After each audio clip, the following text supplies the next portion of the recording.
Scuderia Ferrari is fully determined to put together an important Formula One weekend in the Italian Grand Prix in front of its home fans. The technical downturn experienced since the Spanish Grand Prix has limited the performance of the SF-24, a car that could have held its own, on par with McLaren, if the technical group led by former head of the Aerodynamics department, Enrico Cardile, had nailed the aerodynamic updates. The championship is gone, there's no point in denying it. The opportunity to beat Red Bull was very enticing, considering that the Milton Keynes team, like Ferrari, didn't do a good job. For Monza, the prancing horse is going all in. The desire to surprise its competitors is very high, within a friendly environment that can provide that extra motivational push. Is Ferrari prepared to win the Italian Grand Prix? At the moment, it's impossible to answer this question. We have to wait for the first free practice sessions to learn more. Today will be very important in this regard. We know well that Ferrari is not at its peak performance. It comes from a weekend, the Dutch one, where it struggled in the qualifying session only to deliver an excellent performance in the race. It's all about tires and their use.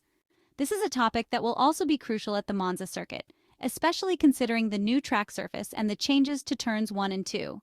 It is estimated, according to simulations carried out by the historic Italian team, that lap times could drop by as much as 1.5 seconds compared to last season. We just have to wait a few more hours to verify if the Monza track has indeed become faster. As for the rest, let's move on to the setup, an aspect that in this 2024 Formula One season is proving to be crucial in extracting maximum performance. Ferrari wants to get serious.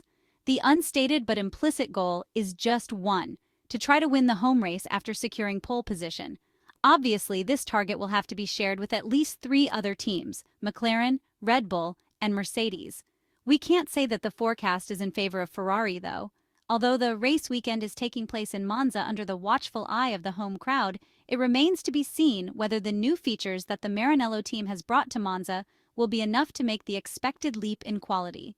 We're referring to the new floor that will be tested today during the first free practice session. The same goes for the diffuser.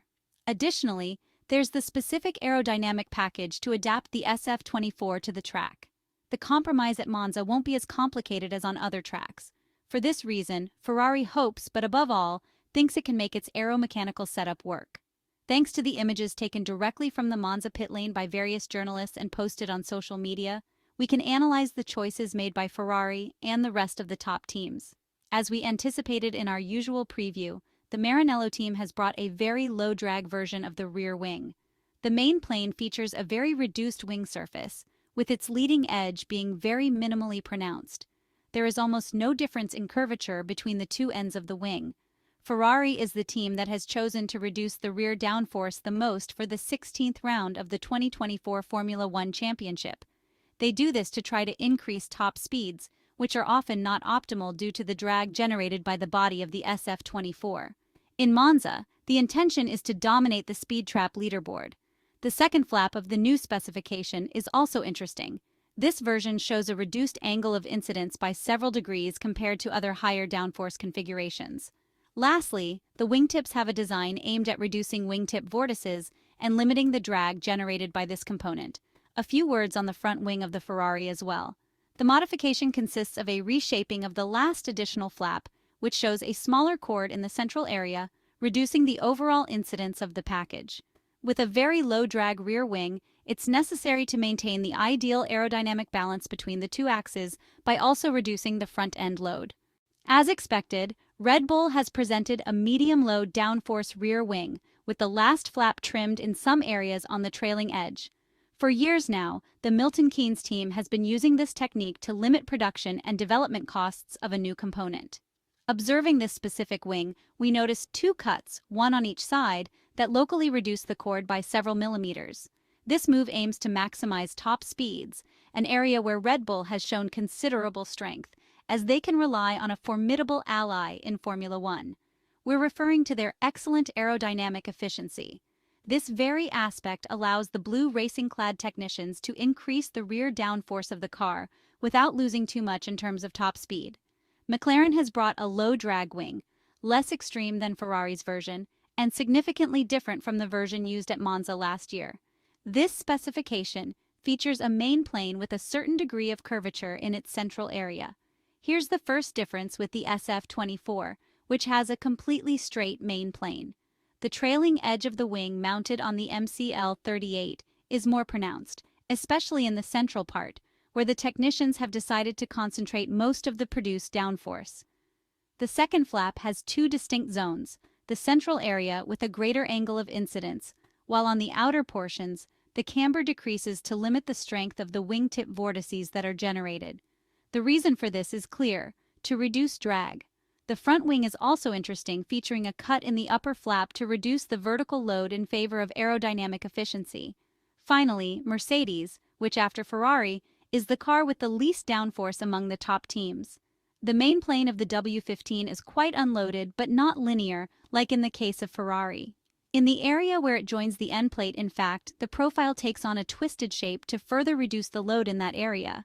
In its central portion, however, the profile is rather straight. This is the part of the rear wing through which Mercedes has chosen to produce vertical load. The leading edge has a constant incidence, while for the second flap, looking at the image, we see that this component has a reduced incidence, and in the area of the wingtips, the camber is further reduced. The goal is to minimize induced drag.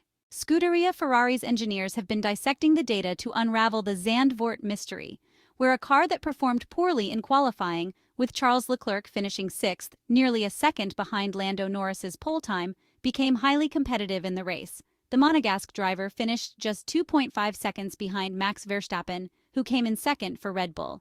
In Formula One, there are no real mysteries, and tough questions require clear answers. A neglected simulation detail during the challenging practice sessions, analyzed overnight between Saturday and Sunday, may have allowed Ferrari to optimize tire performance, unlocking the SF-24's true potential.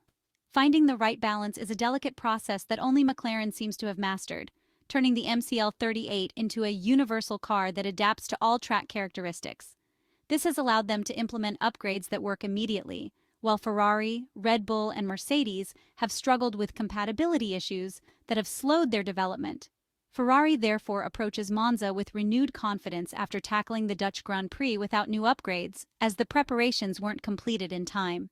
The Italian Grand Prix kicks off a sequence of 3 races, namely Monza, Baku, and Singapore, where the SF-24 is expected to perform well, potentially turning around a season that has so far fallen short of Maranello's expectations.